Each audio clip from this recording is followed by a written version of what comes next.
Fran Bow is a psychological horror point-and-click game where you play as the eponymous Fran Bow, a 10-year-old girl who tries to escape a psychiatric hospital and make sense of the death of her parents. The game is available on PC, Switch, PlayStation, and Xbox consoles.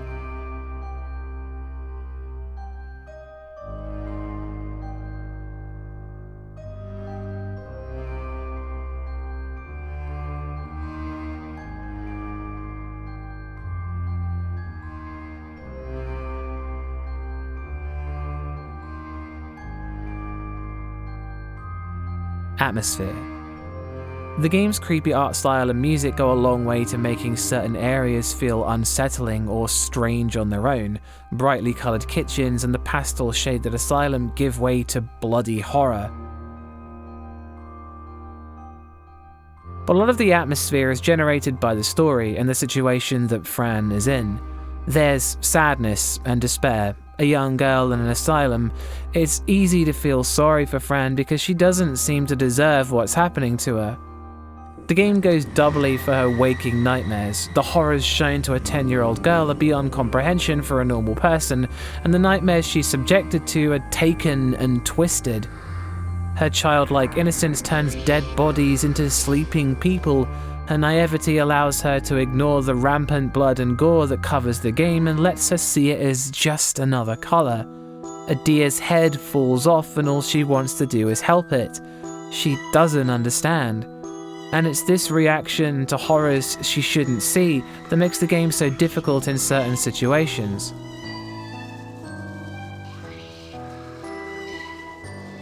There's lots of moments where Fran will say something and change how the atmosphere feels. When she takes her tablets and can see these dark shadows hanging over the children in the asylum, it's unsettling because these things seem to haunt them, like a physical manifestation of the troubles. But when Fran reacts to the shadow sitting next to the boy and says, "That holy man took all your clothes off," the feeling changes drastically. There are some moments of blissful peace when she reaches her surreal journey in a thirster, but even then it feels like her problems back on Earth seem to follow her. She is tormented by the things she sees and the things that happen to her, and it makes up most of the atmosphere. The game is sad, disturbing and depressing, but also sweet and surreal, and Fran is caught up in the middle, trying to make sense of it all. That's one Harry Mason. Scares.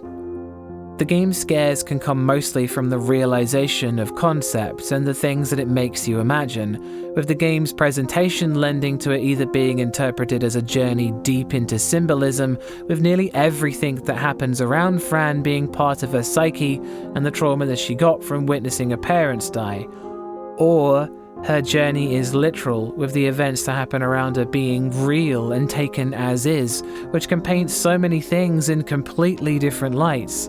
If you believe in the symbolism, then there's no end to what things really mean, and to think about it can sometimes be horrifying in a way, but if it's all real, then this is inherently horrifying and presents greater concepts of cosmic horror and imbalance. The game doesn't have jump scares or scripted events, it's mostly just frightening to think about. Its concepts are dark and disturbing, but ultimately whether you find them frightening or just disheartening is down to your disposition. The game isn't traditionally frightening in any way. Even with the scene transitions to her nightmares being almost shocking, it still doesn't quite manage to be anything other than creepy and conceptually upsetting. That's still one Harry Mason.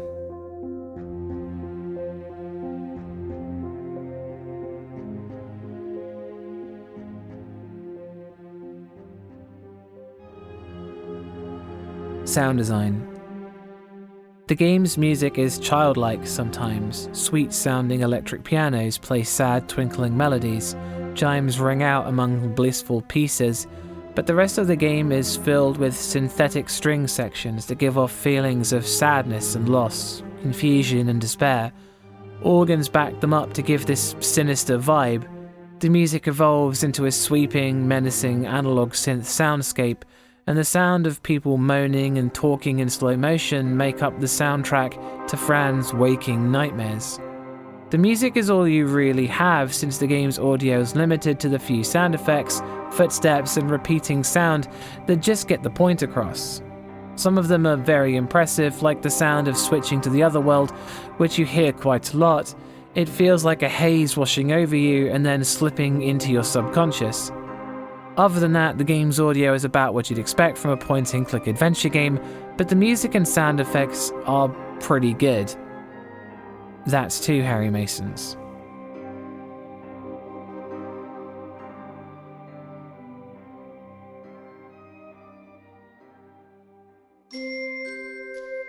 Gore.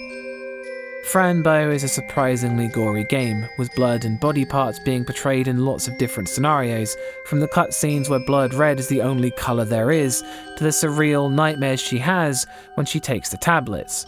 Gory visages of blood-stained bedsheets, headless children, and the mangled remains of animals. The gore seems to be trying to tell you something to begin with things written on the walls in blood, but this fades away over time with rivers of blood and dark red skies, like the world is corrupted. Soon the gore is there without even the tablets. It's a stark contrast to the drawn style of the game and draws attention to itself everywhere that it is, until it's everywhere. That's 3 Harry Masons.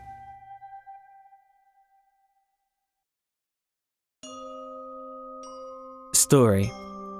After a fateful and traumatic night where Fran finds her parents have been cut to pieces, she's brought to a psychiatric hospital where she's given psychoactive drugs that let her see what seems to be a world beyond our own.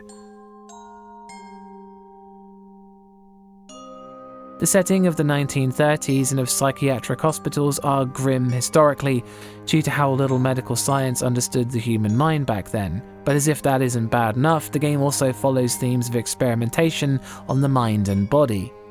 The drugs themselves allow the story to have a lot of vagueness. Events are sometimes explained twice but sound totally different each time, and your understanding is meant to be challenged, with the supposed real world melting away to reveal things that shouldn't be there, and the drugs showing a world that also should equally not exist. The game allows you to choose what to believe, and whether any of the story is really happening or not, and how much of what you see is a symbolic representation of a coping mechanism and Fran's young mind trying to deal with the things she doesn't understand or doesn't want to confront. It's entirely up to the player. The story follows classic themes of good and evil, as well as cosmic forces, other realms and worlds, and dreamlike landscapes that leave whatever the real world is long behind, deliberately making it hard to have a grasp on events. Things like Leon's diary that explain some of the more cosmic elements are easy to disregard as the ravings of a lunatic, until it all starts tying together. There is no concrete definition on what the game is about, who is to blame for Fran's parents' demise, who half of the characters are meant to be if they aren't meant to be who they say they are, and what really is happening at all. Fran Bow's story is really upsetting, but it could be worse depending on what you think you know. Making the final score 4 out of 5 Harry Masons.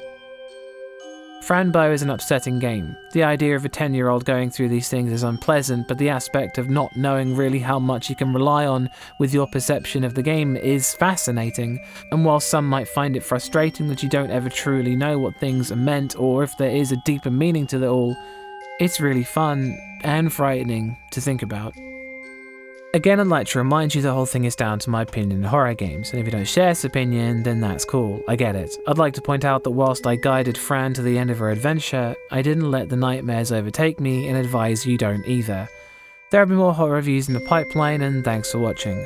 Always go check out Bumps in the middle of the night. Peace.